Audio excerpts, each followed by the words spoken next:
Welcome back. રાજ્યમાં વિવિધ શહેરોમાં અગ્નિકાંડ બાદ પણ આગ લાગવાનો સિલસિલો યથાવત રહ્યો છે। વડોદરા શહેરના સમા સાવલી રોડ પર આવેલી એક પિઝા રેસ્ટોરન્ટમાં સવારના સમયે એકાએક ભીષણ આગ ફાટી નીકળતા દોડધામ મચી હતી।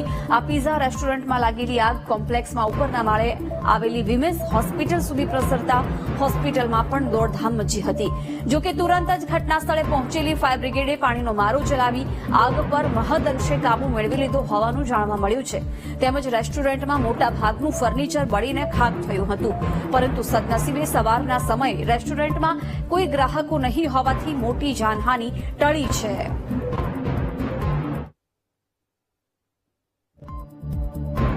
વિગતો સાથે સંવાદદાતા માનુ જોડાઈ ગયા છે। માનુ, પિઝા રેસ્ટોરન્ટમાં આગ લાગતા દોડધામ મચી હતી, શું અપડેટ?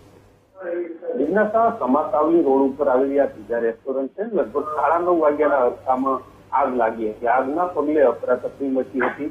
ફાયર બ્રિગેડને જાણ કરતા જ ફાયરની ટીમો પહોંચી હતી। સતત પાણીનો મારો ચલાવી અને ફાયરના જવાનોએ આગ ઉપર કાબુ મેળવ્યો। જે આગ લાગી હતી પિઝા રેસ્ટોરન્ટના બીજા માળે, ઉપરના માળે હોસ્પિટલ ચાલે છે, એટલે લોકોમાં ભયનો માહોલ ચલાવ્યો હતો। જોકે ફાયરની ટીમોએ સમયસર પહોંચી અને આગ ઉપર કાબુ મેળવ્યો છે। રેસ્ટોરન્ટની વાત કરીએ તો સમગ્ર ફર્નિચર બળીને ખાક થયું છે।